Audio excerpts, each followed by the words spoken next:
வணக்கம். செல்வாஸ் ரிவ்யூ காணொளிக்கு உங்களை மீண்டும் வரவேற்கிறோம்.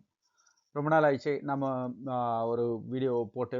ஸோ கடைசியாக border Gavaskar trophy first test அந்த டைமில் நம்ம போட்டோம். அது முடிஞ்சு இந்தியா வந்து ஒரு வழியாக டெஸ்ட் சாம்பியன்ஷிப் ஃபைனலுக்கு குவாலிஃபை ஆகாமல் வெளியில் வந்தாங்க. மரண அடி கிடைச்சிது நம்மளுக்கு. அதுக்கடுத்து பார்த்தீங்கன்னா சாம்பியன் ட்ராஃபி. ஸோ அதுக்கு ஒரு வீடியோ போடலாம் அப்படின்னு யோசிச்சுட்டு இருந்தேன். அதுக்கப்புறம் பார்த்தீங்கன்னா ஒரு மாதிரி இருந்தது. சரி, ஓகே, பொறுமையாக போட்டுக்கலாம், ஐபிஎல் வருது, அந்த டைமில் தொடங்கிக்கலாம் அப்படின்னு சொல்லிட்டு இருந்தேன். இருந்தாலும் பார்த்தீங்கன்னா சரி, இப்போ வந்து ஆரம்பித்து வைக்கலாம் ஒரு வீடியோவோட அப்படின்னு சொல்லிட்டு இந்த வீடியோ போகிறோம். இந்த காணொலியில் பார்த்தீங்கன்னா நம்ம சாம்பியன்ஸ் ட்ராஃபி 2025 பாகிஸ்தானில் நடந்தது. இந்தியாவுக்கு வந்து எல்லா போட்டிகளும் வந்து துபாயில் நடந்தது, செக்யூரிட்டி கன்சர்ன்ஸ் காரணமாக வச்சு. ஸோ மற்ற டீமுங்களுக்கு பார்த்தீங்கன்னா ஹைப்ரிட் மெத்தடில் நடந்தது. இந்தியா வந்து இறுதிப் போட்டிக்கு தகுதி பெற்றதால் இறுதிப் போட்டி வந்து துபாயிலே நடந்தது. ஸோ இந்தியா விளையாடின ஒரு அரையிறுதி போட்டியும் துபாயிலே விளையாடினாங்க. ஸோ இந்த மாதிரி தான் ஒரு வழியாக இந்த சாம்பியன்ஸ் ட்ராஃபி நடந்தது. ஸோ ஏகப்பட்ட சாதனைகள் முறியடிக்கப்பட்டது, நிறைய விஷயங்கள் நடந்திருக்கு. ஸோ இறுதிப் போட்டியில் எப்படி பர்ஃபார்ம் பண்ணாங்க? இந்தியா வந்து 2வது டைமாக வாங்கியிருக்காங்க. உங்களுக்கு தெரியும், ஒரு முறை வந்து இலங்கையோட ஷேர் பண்ணி வாங்கினோம் நாம். அதுக்கப்புறம் பார்த்தீங்கன்னா இது வந்து இந்தியா இண்டிவிஜுவலாக வின் பண்ணுற title. Second time India win பண்ணுறாங்க. ஸோ அப்படின்னு பார்த்தோம்னா நம்ம வந்து இந்தியா வந்து 2.5 முறை ஜெயிச்சிருக்காங்க அப்படின்னு வச்சுக்கலாம் ஒரு பேச்சுக்கு. ஸோ இதில் வந்து நியூசிலாந்து முதல்ல பேட் பண்ணாங்க. அவங்க வந்து 50 ஓவர்கள் முடிவில் 251 ரன்னுங்களுக்கு 7 விக்கெட்டுகள் இருந்திருந்தாங்க. டேல் மிச்சல் அற்புதமான ஒரு ஆட்டம் ஆடினார். ரச்சின் ரவீந்திராவும் நல்லாவே விளையாடிட்டு இருந்தார். வழக்கம் போல் வருண் சக்கரவர்த்தி எங்கேருந்து வந்தாருன்னு தெரியல, அவர் வந்து தன்னுடைய ஆட்டத்தை காமிச்சு ஒரு அற்புதமான விக்கெட்டை எடுத்தார். அதில் வந்து பார்த்திங்கன்னா பிரேசல் வந்து 53 ரன்கள் எடுத்து நாட் அவுட்டாக இருந்தார் 40 பந்துகளில். ஒரு ஸ்டேஜில் வந்து உண்மையிலே நியூசிலாந்து தத்தளிச்சுக்கிட்டு இருந்தாங்க.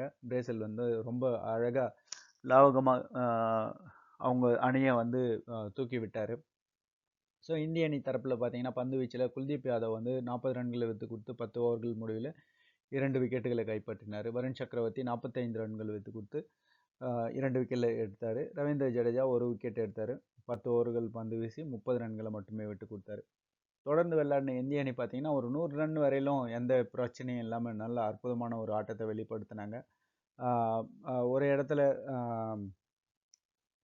சுப்மன் கில் அவுட் ஆனதும் அடுத்து கோலியும் அவுட் ஆயிட்டாரு. ஸோ அந்த இடத்துல ஒரு மாதிரி கன்ஜெஷன் ஜோன் மாதிரி இருந்தது. அழகாக ஸ்ரேயஸ் ஐயர் வந்து அற்புதமான ஆட்டத்தை வெளிக்காமிச்சு அந்த இடத்துல இருந்து வெளியில் கொண்டு வந்தார். அதே போல் இறுதியில் வந்து பார்த்தீங்கன்னா கேஎல் ராகுல் அற்புதமான ஒரு 34 ரன்கள் நாட் அவுட் நின்னார். ஸோ சொல்லவே தேவையில்லை, கேப்டன் வந்து அவரோட இன்னிங்ஸ் அற்புதமான ஒரு 76 ரன்கள் 83 பந்துகளில் எடுத்தார். ஸோ இறுதியில் பார்த்தீங்கன்னா 49 ஓவர்கள் முடிவில் இந்திய அணி 254 ரன்களை எடுத்து 6 விக்கெட்டுகள் மட்டுமே இருந்திருந்தாங்க.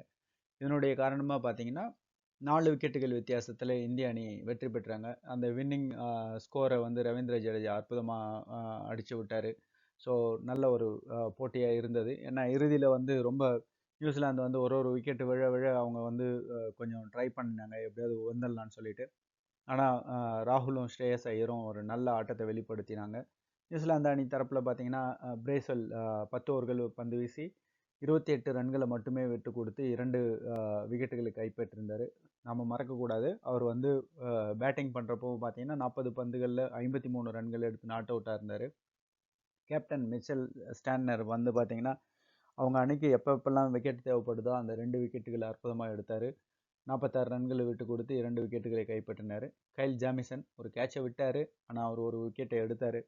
ஆனாலும் அந்த விக்கெட் வந்து போதுமானதாக இல்லை. ஸோ இந்திய அணி வந்து ஒரு அற்புதமான வெற்றியை பெற்றிருக்காங்க. இந்த இடத்துல கைல் ஜாமிசன் பற்றி வந்து நம்ம வந்து எப்போவுமே பேசியாகணும்.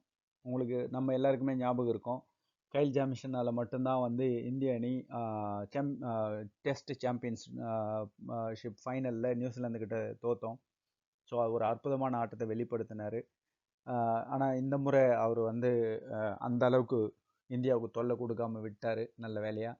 ஸோ இந்திய அணி வந்து ஒரு கம்ஃபர்டபுளான வின், 4 விக்கெட்டுக்கு வித்தியாசத்தில் வின் பண்ணி வெற்றி பெற்றிருக்காங்க.